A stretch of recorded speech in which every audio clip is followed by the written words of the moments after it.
पद्मभूषण श्री मिथुन चक्रवर्ती, कला फिल्म अभिनय।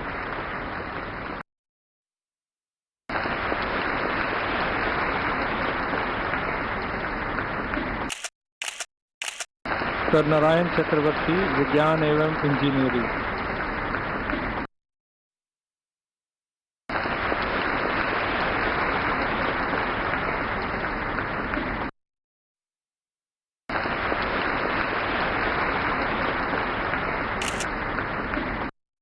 श्रीमती उषा उत्थुप, कला गायन।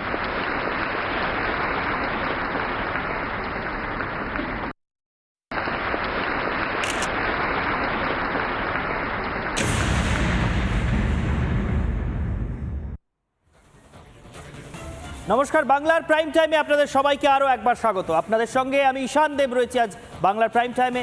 আমার সঙ্গে থাকছে সৃজিতাও। আজকে অত্যন্ত গর্বের মুহূর্ত তৈরি হলো আরও একবার বাঙালির জন্য। ইতিহাসে আরও অনেকবার বাঙালি এই মুহূর্তের সাক্ষী হয়েছে। বস্তুতপক্ষে গোটা ভারতই, প্রত্যেকটা অঙ্গরাজ্যই, প্রত্যেকটা ভাষাগোষ্ঠী এই গর্বের মুখোমুখি দাঁড়ায় হয়তো প্রত্যেক বছর, কিন্তু এটা সত্যিই প্রত্যেক বছর একটা খুব বড় প্রাপ্তির দিন। কারণ দেশের সর্বোচ্চ স্তরের নাগরিক সম্মানগুলো ঘোষিত হওয়া এবং এই রাজ্য থেকে এক গুচ্ছ নাম উঠে আসে যখন সেই তালিকায়, তখন সেটা বাঙালি হিসেবে, পশ্চিমবঙ্গের বাসিন্দা হিসেবে নিশ্চয়ই প্রত্যেকের জন্য গর্বের বিষয়, গর্বের মুহূর্ত, গর্বের দিন। একাদশ পদ্মপ্রাপ্তি বাংলার 11 জন সন্তান, তাদের নাম পদ্ম পুরস্কার, পদ্মভূষণ এবং পদ্মশ্রীর জন্য আগেই ঘোষিত হয়েছিল। আজকে আনুষ্ঠানিকভাবে রাষ্ট্রপতি ভবন থেকে তাদের হাতে সেই পুরস্কার তুলে দেওয়া হলো। সেই গর্বের ছবি, গৌরবের ছবি তৈরি হলো। সেই ছবিগুলোই আজকে বাংলার প্রাইম টাইমে আরও বিশদে সেই গৌরবোজ্জ্বল ছবিগুলো আপনাদের আমরা দেখাবো, আমি আর সৃজিতা। এবং তার সঙ্গে আরও একটা জিনিস আপনাদের দেখাবো, সেটা হলো যেদিন কয়েক মাস আগে সৃজিতা, যে সময় আমাদের এই পুরস্কার প্রাপ্তির কথা ঘোষণা হয়েছিল, তখন সেই ঘোষণার সঙ্গে সঙ্গে এই পুরস্কার প্রাপকদের অনেকেই সর্বপ্রথম রিপাবলিক বাংলার মুখোমুখি হয়েছিলেন।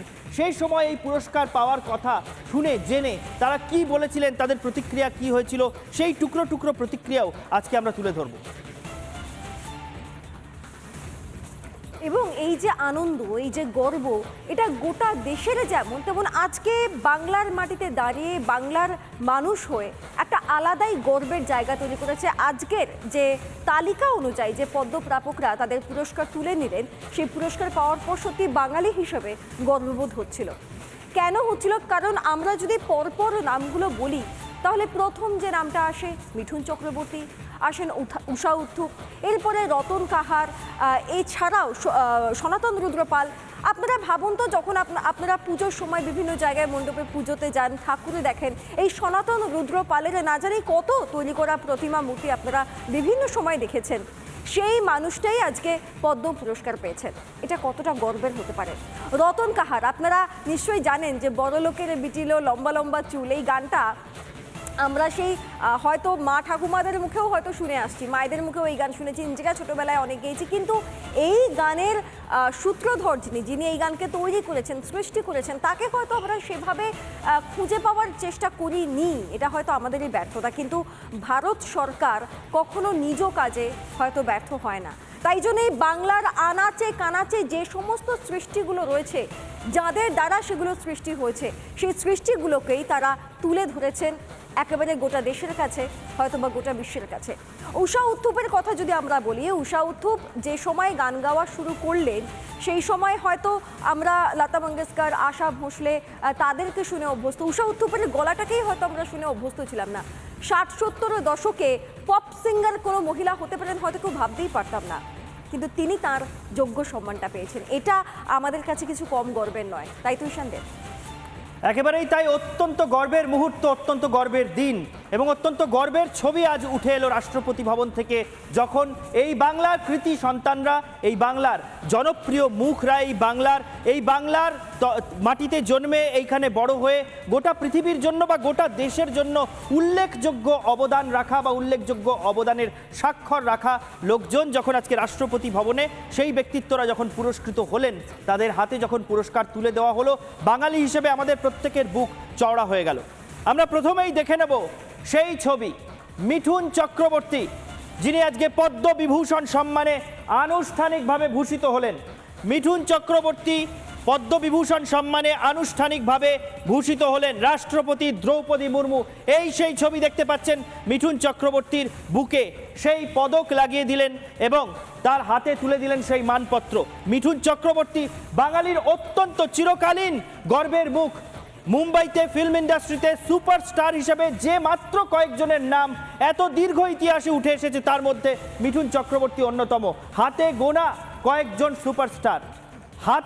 কয়েকজন সুপারস্টার বলিউডে, তার মধ্যে মিঠুন চক্রবর্তী। সেই মিঠুন চক্রবর্তী ভারতীয় সংস্কৃতিতে অভিনেতা হিসেবে তার দীর্ঘ এবং অত্যন্ত উল্লেখযোগ্য অবদানের জন্য একজন বাঙালি, তিনি পদ্মভূষণ সম্মান পেলেন। দেশের তৃতীয় সর্বোচ্চ সম্মান, ভারতরত্ন সর্বোচ্চ নাগরিক সম্মান, তারপর পদ্মবিভূষণ, তারপর পদ্মভূষণ। সেই তৃতীয় সর্বোচ্চ সম্মানে মিঠুন চক্রবর্তীকে ভূষিত করা হলো। মিঠুন চক্রবর্তীর এই পুরস্কার প্রাপ্তি যেদিন ঘোষিত হয়েছিল সেদিনই বাঙালি উল্লাস করেছিল, বাঙালির বুক গর্বে চওড়া হয়ে গিয়েছিল যে বঙ্গ সন্তান মিঠুন চক্রবর্তী। মিঠুন চক্রবর্তী পুরস্কার প্রাপ্তির পর কি বললেন সংবাদ মাধ্যমের মুখোমুখি হয়ে, আমরা শুনবো মিঠুন চক্রবর্তী কি বললেন।